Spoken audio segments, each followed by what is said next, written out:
ہمیں قبر میں موبائل کی روشنی چاہیے یا قرآن کی؟ بھلا ایسا کیسے ہو سکتا ہے کہ دنیا میں تو ہر وقت ہمارے ہاتھوں میں موبائل ہو اور قبر میں قرآن کا ساتھ مل جائے؟ قبر میں بھی وہی ملے گا جس کو ہم نے دنیا میں ٹائم دیا ہوگا۔ دنیا میں ہی قرآن کو اپنا دوست بنا لیں، قیامت کے دن قرآن اپنے پڑھنے اور عمل کرنے والے کے حق میں سفارش بن کر آئے گا۔ ہم لوگ اپنی مصروفیات میں قرآن کو سب سے آخری نمبر پر رکھتے ہیں۔ جب مصروفیات زیادہ ہو جاتی ہیں تو قرآن کو بالائے طاق رکھ دیتے ہیں، جس کے نتیجے میں وقت میں بے برکتی ہونے لگتی ہے اور ہمارے دل تنگی اور بے چینی کا شکار ہو جاتے ہیں۔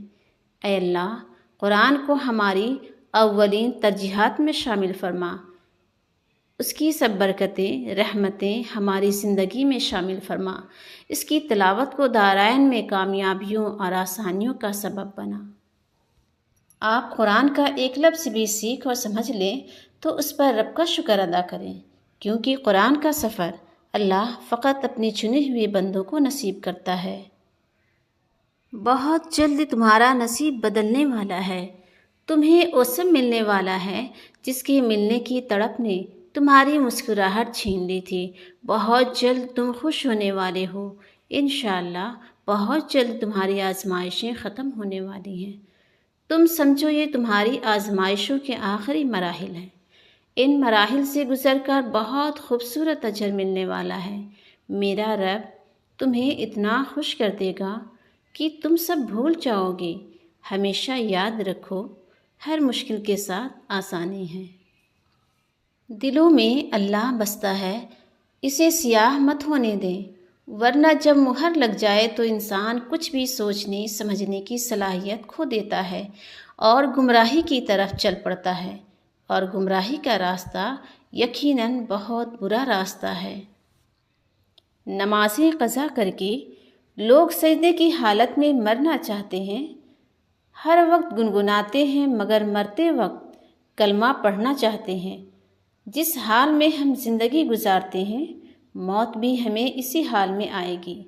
اس لیے ہمیں چاہیے کہ ہم جس حال میں مرنا چاہتے ہیں اسی حال میں زندگی گزارنا سیکھیں۔ انسان جتنا آن لائن ہوتا جا رہا ہے، انسانیت اتنی ہی آف لائن ہوتی جا رہی ہے۔ رشتوں سے اصل محبت ختم ہوتی جا رہی ہے۔ موبائل پر کچھ اور ہے اور حقیقت میں کچھ اور دوگلے پن وبا کی طرح پھیل رہا ہے۔ لہٰذا بچ کے رہیں۔ وقت ایسا چل رہا ہے جہاں تمام اچھی باتیں، ہمدردیاں، سچی محبتیں اور انسانیت سوشل میڈیا پر موجود ہیں، لیکن انسان کے طوطے کی طرح رٹی ہوئی نماز، ہم نے بچپن میں نماز یاد کی تھی جس کی شاید ہم ادائیگی بھی صحیح سے نہیں کرتے، وہی رٹی ہوئی نماز ہم بادشاہوں کے بادشاہ کے سامنے کھڑے ہو کر پڑھتے چلے جاتے ہیں۔ ہمیں کچھ ترجمے کی بھی سمجھ نہیں ہوتی کہ ہم اللہ رب العزت سے مانگ کیا رہے ہیں، کہہ کیا رہے ہیں۔ ہماری نماز تو ایسی ہونی چاہیے تھی کہ ہم نماز ادا کرتے جائیں اور یوں لگے جیسے کوئی دھاگے میں موتی پرو رہا ہے۔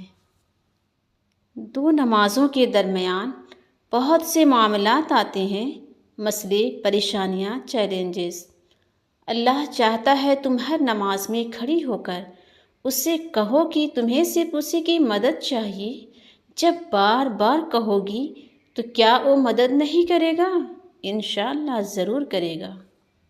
کوشش کریں کہ آپ کی پہچان اس طرح ہو کہ جب بھی کوئی آپ کا اسٹیٹس دیکھے تو آواز کم نہ کرنی پڑے۔ لوٹ آؤ قبل اس کے کہ تم لوٹا دیے جاؤ۔ تمہیں خبر بھی نہ ہو تمہارا مالک تمہارا منتظر ہے۔ موت تمہارے تعاقب میں ہے، زندگی تمہیں تھکا رہی ہے۔ تمہارے پاس اللہ تعالیٰ کی پناہ کے علاوہ کوئی پناہ نہیں۔ لوٹ آؤ، اس سے پہلے موت تمہارے گریبان تک آ جائے گی۔ ہر چیز پیچھے رہ جائے گا۔ اس دن صرف تم ہوگے اور تمہارے اعمال ہوں گے اچھے یا برے۔ لوٹ آؤ، اپنے رب کی پکار پر کان لگاؤ۔ کوشش جاری رکھیے، شیطان جیت نہ جائے کہیں۔ آپ کو اللہ کا مان یاد ہے نا میرے بندے؟ قیامت والے دن زبان پر مہر لگا کر انگلیوں کو جب بولنے کا موقع ملے گا تو بہت سارے لوگ خالق کے سامنے عزت وقار گنوا بیٹھیں گے۔ لہٰذا اس مختصر سی زندگی میں جتنا ممکن ہو سکے محتاط رہنے کی کوشش کریں۔ ہر جگہ بولنا، کمنٹ اور تبصرے کرنا ضروری نہیں ہے۔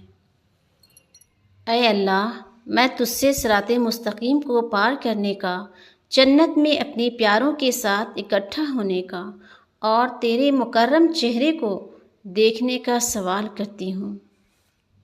یا الہی، اے بے بسوں اور فریادوں کی داد رسی کرنے والا رب، اے کمزوروں اور محتاجوں کی مدد کرنے والے پروردگار، اے بھٹکے ہوئوں کو راہ دکھانے والے ہادی برحق، ہم پر رحم فرما، ہماری مدد فرما، ہماری داد رسی کر ہمیں راہ راست پر چلا، ہمارے گناہ معاف فرما، ہمارے ساتھ نرمی کا معاملہ فرما۔